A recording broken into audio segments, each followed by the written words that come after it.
Hello friends, नमस्कार। Welcome to one day exam target. आप सभी का स्वागत है आपके अपने चैनल वनडे एग्जाम टारगेट पर। फ्रेंड्स, यहाँ पर हम देखेंगे ईवीएस एनवायरनमेंट से रिलेटेड बहुत ही इंपॉर्टेंट और सिलेक्टेड क्वेश्चन, जहाँ से आपके एग्जाम में 100% पूछा जाता है।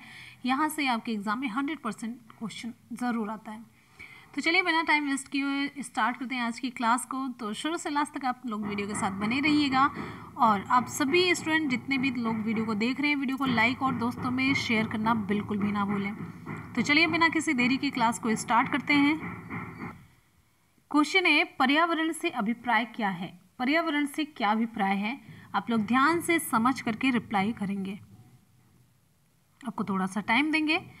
विकल्प आप सभी के सामने है।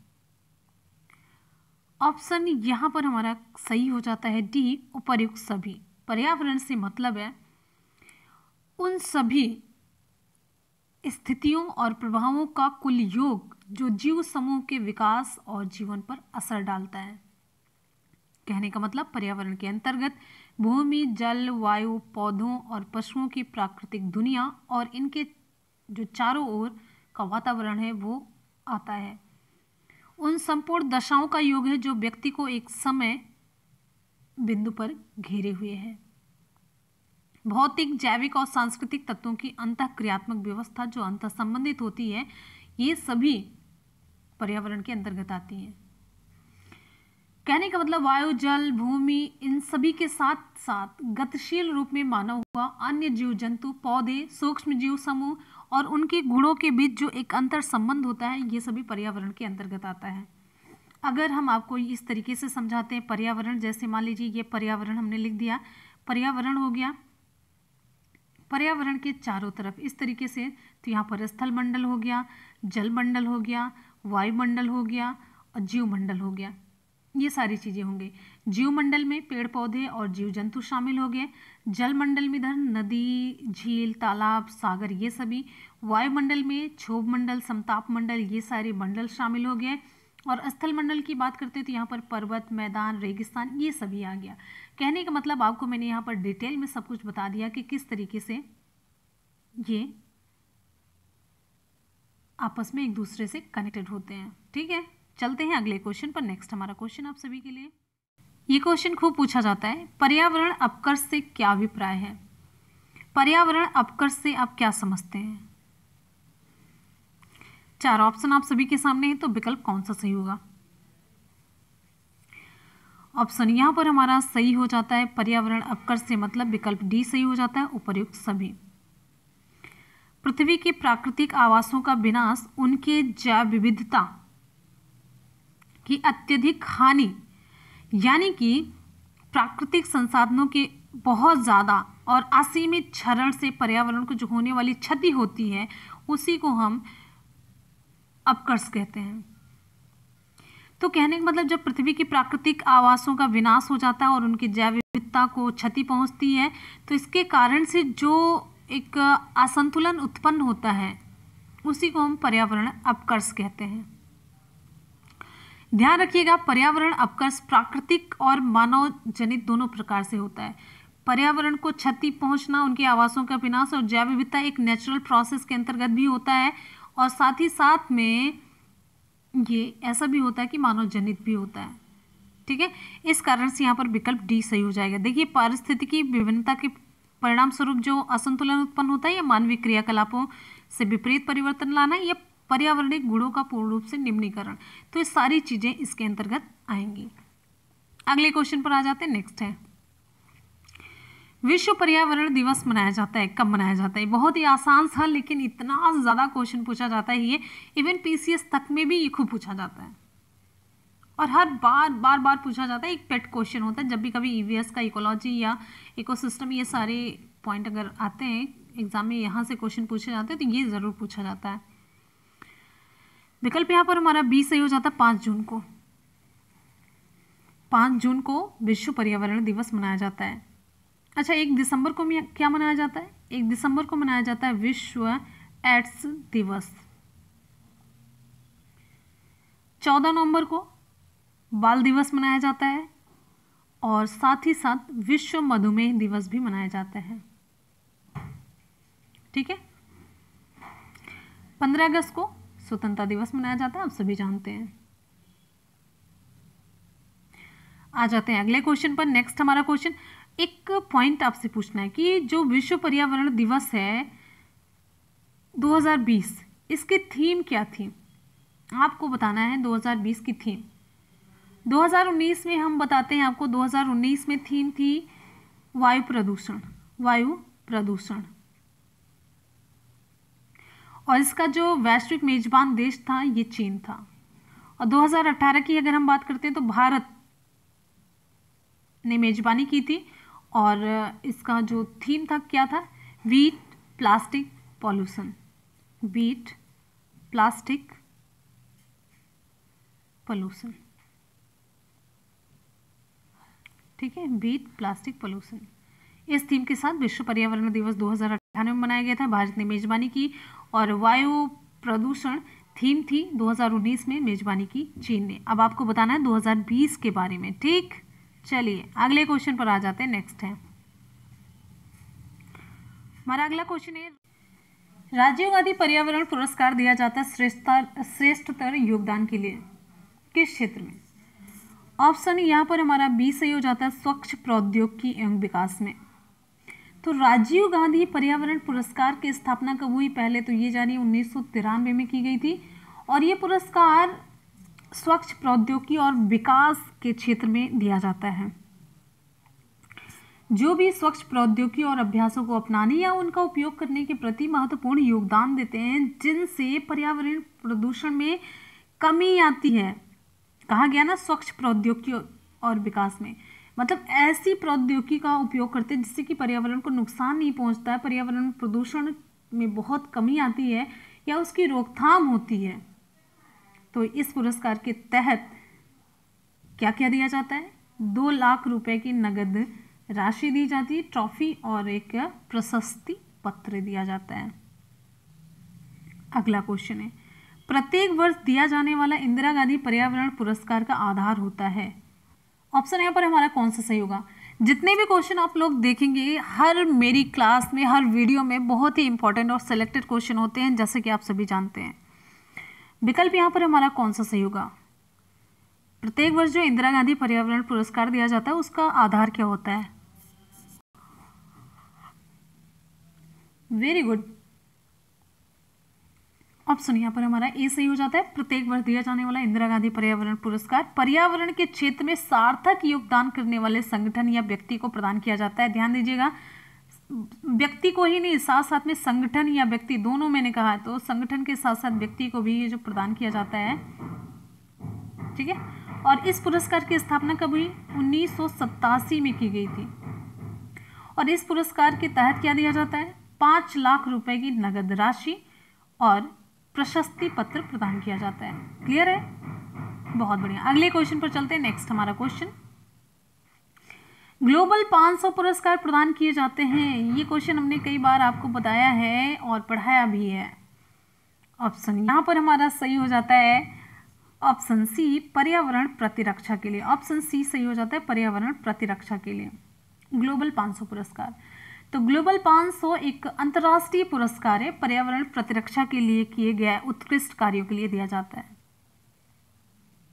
यह पुरस्कार संयुक्त राष्ट्र पर्यावरण कार्यक्रम, जिसका नाम है UNEP, united nation environmental programme, ये कब शुरू किया गया? 1987 में। किसके द्वारा? UNEP के द्वारा।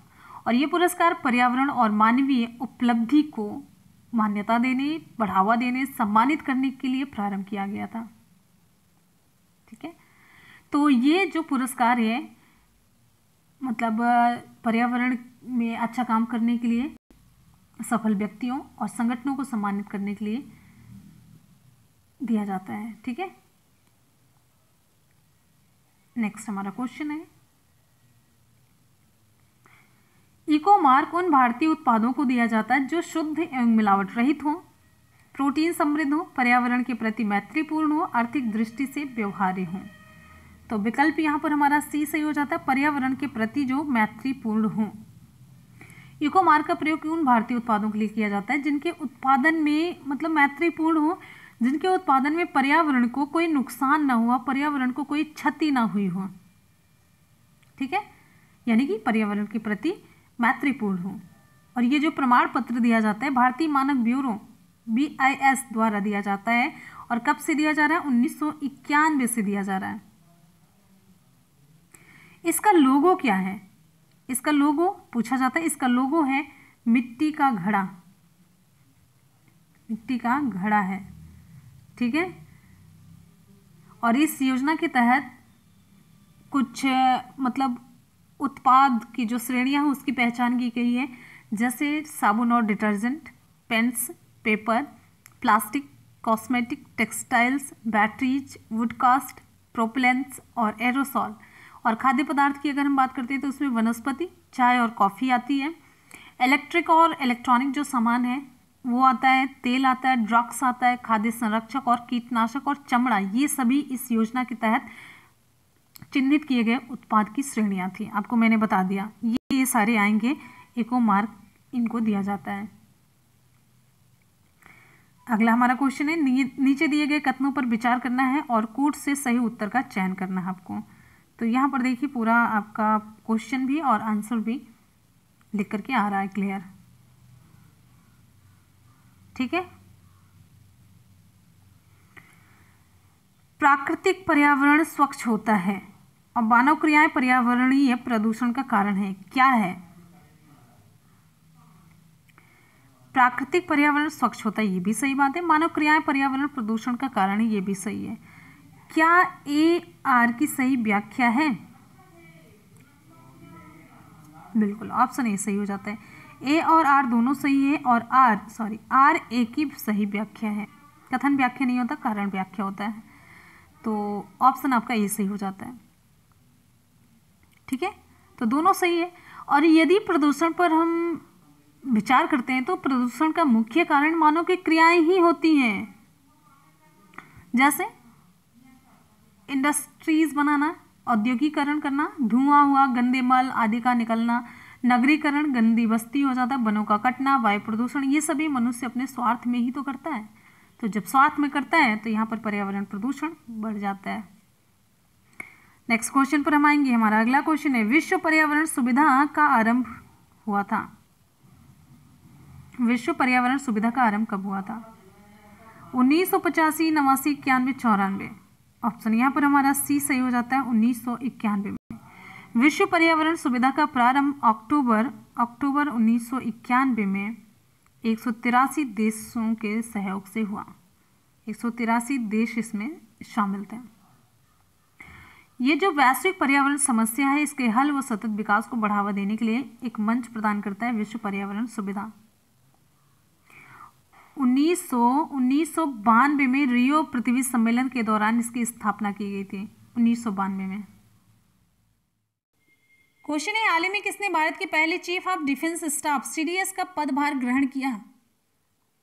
बिपिन रावत, PB मलिक, तलवीर सिंह सुहाग, किरोड़ीमल व्यासला। विकल्प आपका यहाँ पे सही हो जाता है, ये बिपिन रावत। बिपिन रावत भारत के पहले चीफ ऑफ डिफेंस स्टाफ पर नियुक्त हैं और ये इससे पहले किस पद पर थे? भारतीय थल सेना प्रमुख थे। ठीक है, और चीफ ऑफ डिफेंस स्टाफ पद का सृजन कब किया गया? इसकी घोषणा कब की गई? 15 अगस्त 2019 को की गई प्रधानमंत्री नरेंद्र मोदी के द्वारा। चीफ ऑफ डिफेंस स्टाफ पद के सृजन की घोषणा प्रधानमंत्री नरेंद्र मोदी के द्वारा 15 अगस्त 2019 को की गई और जनरल बिपिन रावत भारत के पहले CDS नियुक्त हुए हैं। अगले क्वेश्चन पे हम चलेंगे। नेक्स्ट हमारा क्वेश्चन आप सभी की स्क्रीन पे यहाँ पे देखिए, भारतीय सेना के किस अंग ने स्मार्टफोन एवं सोशल मीडिया के उपयोग पर प्रतिबंध लगा दिया? भारतीय सेना के किस अंग ने स्मार्टफोन एवं सोशल मीडिया के उपयोग पर प्रतिबंध लगा दिया है? तो आपका उत्तर यहाँ पे सही हो जाएगा, ए, नौसेना ने। ठीक है, हाल ही में किस राज्य में वन विभाग के एंटी डिप्रेडेशन स्क्वाड की शुरुआत की गई? लिख देते हैं, एंटी डिप्रेडेशन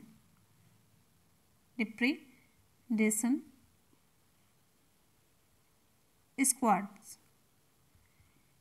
विकल्प यहाँ पे आपका सही हो जाता है, ये असम में। किसके द्वारा ये लॉन्च किया गया? मुख्यमंत्री सर्बानंद सोनोवाल के द्वारा ये लॉन्च किया गया। इसका उद्देश्य क्या है? एंटी डिप्रेडेशन स्क्वाड का उद्देश्य मानव और वन्य जीव दोनों की सुरक्षा सुनिश्चित करना। अगला आपका क्वेश्चन आप सभी के लिए यहाँ पे देखिए, उच्च अध्ययन के लिए छात्रों की मदद करने के लिए किस राज्य सरकार ने अभिनंदन योजना शुरू की है? किस राज्य सरकार ने अभिनंदन योजना शुरू की है? महाराष्ट्र, ओडिशा, असम, मेघालय। तो विकल्प यहाँ पे आपका सही हो जाता है सी, असम। अभिनंदन योजना मिली शिक्षा ऋण सब्सिडी योजना है, ये किसके लिए? छात्रों के लिए जो उच्च शिक्षा प्राप्त करना चाहते हैं। ये किस सरकार के द्वारा शुरू की गई? असम के द्वारा, मुख्यमंत्री सर्बानंद सोनोवाल के द्वारा मिली। योजना का उद्देश्य क्या है? शैक्षिक ऋण लेने वाले असम के छात्रों को ऋण सब्सिडी प्रदान करना। इसमें जो पात्रता है 1 लाख रुपए या उससे अधिक का शैक्षिक ऋण लेने वाले छात्र और उनके अभिभावक इस योजना हेतु पात्र होंगे। सब्सिडी शैक्षिक ऋणों पर 50,000 रुपये तक की एक मुफ्त सब्सिडी इस योजना के तहत प्रदान की जाएगी। क्वेश्चन है, हाल ही में मानव पुस्तकालय का आयोजन कहाँ किया गया? मानव पुस्तकालय का आयोजन कहाँ पर किया गया? विकल्प यहाँ पे आपका सही हो जाता है बी, मैसूर में। मानव पुस्तकालय का आयोजन मैसूर, कर्नाटक में किया गया। मानव पुस्तकालय एक ऐसा कॉन्सेप्ट है जिसमें पुस्तकों के स्थान पर सीधे ज्ञान के सबसे बड़े स्रोत मनुष्य से ही जानकारी प्राप्त की जा सकती है।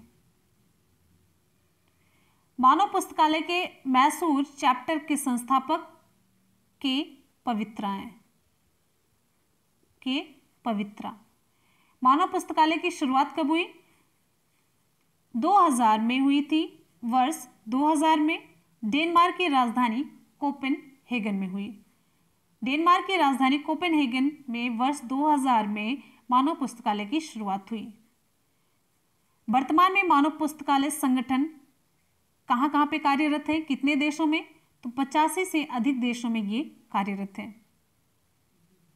भारत में मानव पुस्तकालय कहाँ कहाँ पे सेवारत है? हैदराबाद, मुंबई, दिल्ली, बेंगलुरु और कई शहरों में है। अगले क्वेश्चन पे हम चलेंगे। नेक्स्ट हमारा क्वेश्चन है, भारतीय रेलवे द्वारा शुरू की गई नई पर्यटन ट्रेन हिम दर्शन एक्सप्रेस किन 2 राज्यों के बीच चलेगी? इंपॉर्टेंट क्वेश्चन, आप लोग जल्दी से रिप्लाई करिए। तो विकल्प यहाँ पे आपका सही हो जाता है ए, हरियाणा से हिमाचल प्रदेश। हिम दर्शन एक्सप्रेस किन 2 राज्यों के बीच चलेगी? हरियाणा और हिमाचल प्रदेश।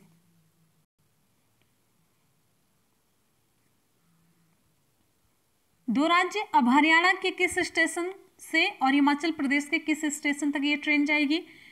हरियाणा के कालका से यहाँ पे हिमाचल प्रदेश के शिमला के बीच ये ट्रेन चलेगी।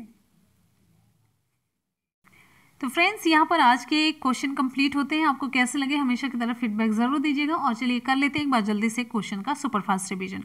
पर्यावरण से क्या मतलब है? पर्यावरण से क्या मतलब है? ऑप्शन यहाँ पर हमारा डी सही हो जाता है। अगले क्वेश्चन पर चलेंगे। नेक्स्ट है, पर्यावरण अपकर्ष से क्या मतलब है? पर्यावरण अपकर्ष से अभिप्राय है।